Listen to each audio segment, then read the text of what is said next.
is the story about the time that for the first time in my young life, I ever knew the concept of falling in love. I heard someone go behind me go to their locker, and then they closed it. And me being the nosy person that I am, I just so happened to turn around and see who that was, and oh my god, there she was.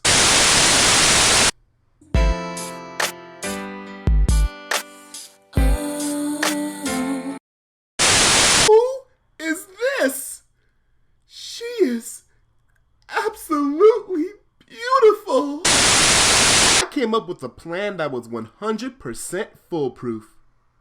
Not talking to her or confessing my feelings, but impressing her enough for her to open her eyes to see that we would be perfect for each other. But unfortunately, no matter what I tried, I couldn't get her to like me. And we would never see each other again. Or so I thought!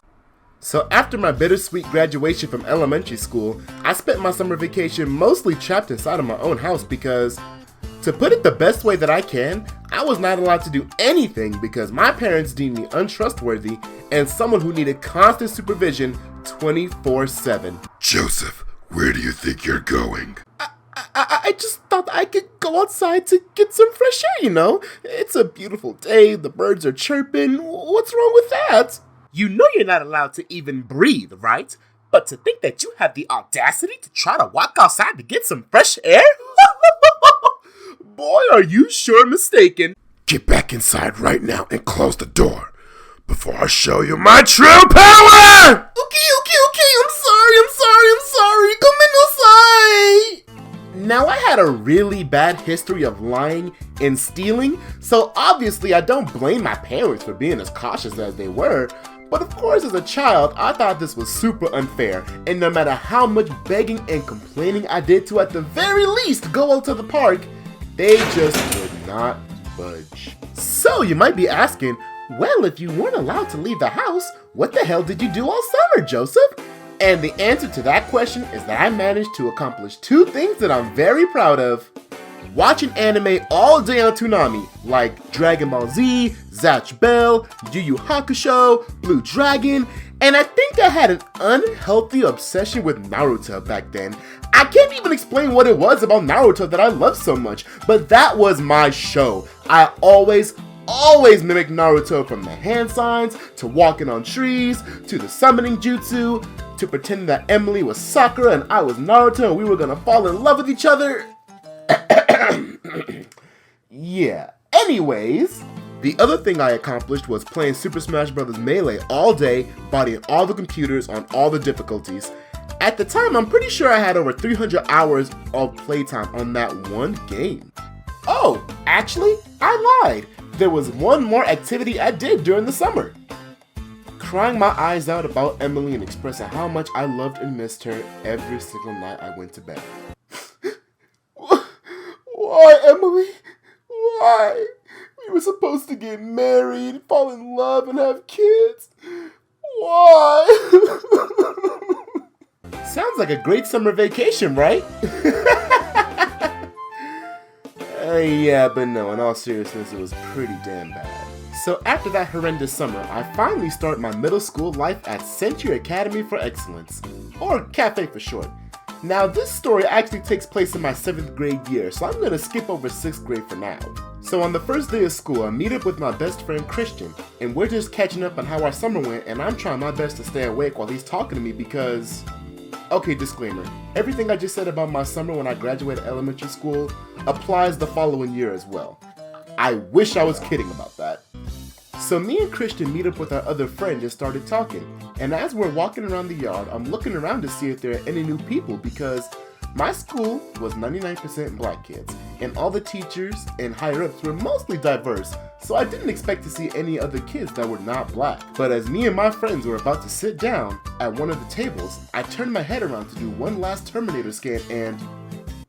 wow, I couldn't believe it.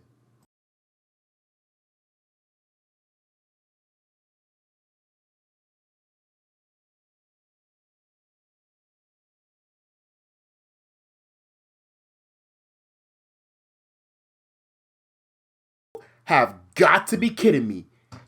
Out of all the schools that she could have chose to transfer, she chose my all-black school? Hallelujah! At this point, I was convinced. I was fully convinced. God wanted us to be together. The stars aligned too well for this to be just a coincidence. 98% of my school population was black, and these 4 particular Mexican little girls transferred here of all places? It was a wrap. I knew this was my future wife. I already knew it. Now, my boy Christian also knew who she was because I explained this girl in full detail when I told him the story how I never got her.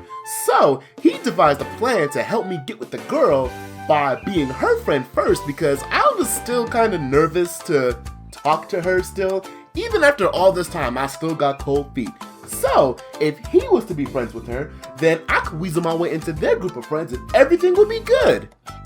Unfortunately, this is where everything started to go down fucking hell. Now, before I continue with the love story, I have to give you guys a little bit of context so it can make a little more sense. So like I said, Christian was my main man, my best friend, and he still is to this day. And it's also funny because we look alike, to the point where you can even confuse us as brothers.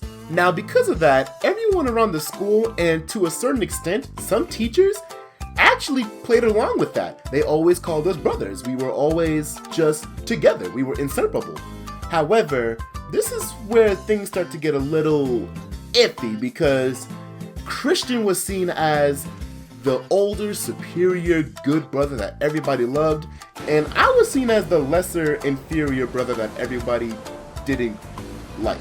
And the biggest piece of evidence I have to support that theory was my sweet, dear Emily herself, because Christian and Emily got along really well to the point where they were close friends, and he was also friends with their group of friends as well.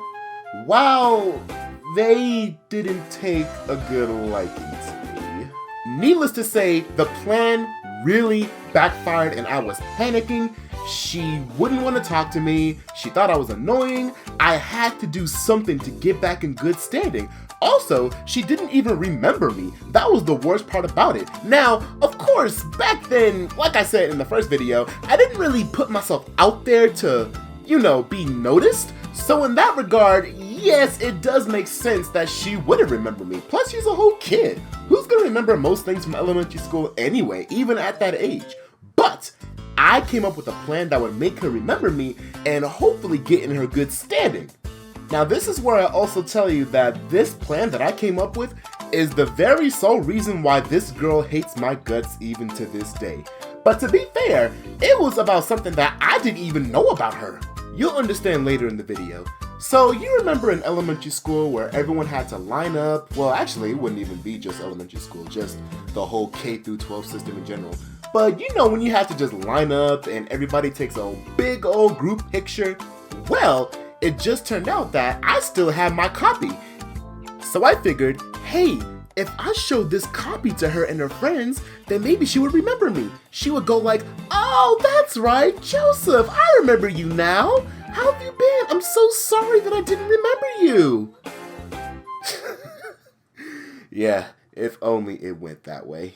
So the next day I walk up to her, and Christian's with her too, along with the other friends. I had the photo in my hand, and I walked up to her and showed it to everybody. And it was at that moment where everything went south from there. Oh my God, is that you? What is this? Why are you so fat? Oh my God, look at this. Your clothes don't even fit. Half of your stomach is showing. Oh my God, girl, I can't even begin to describe this picture. This is so bad. Like, oh my God.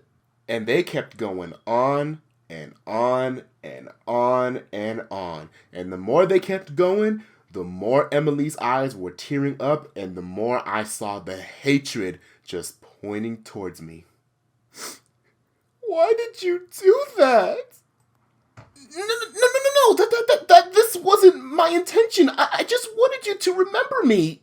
So you going around showing this embarrassing picture of me is your bright idea of getting me to remember you? I just... No, shut up. I don't want to hear any of your excuses.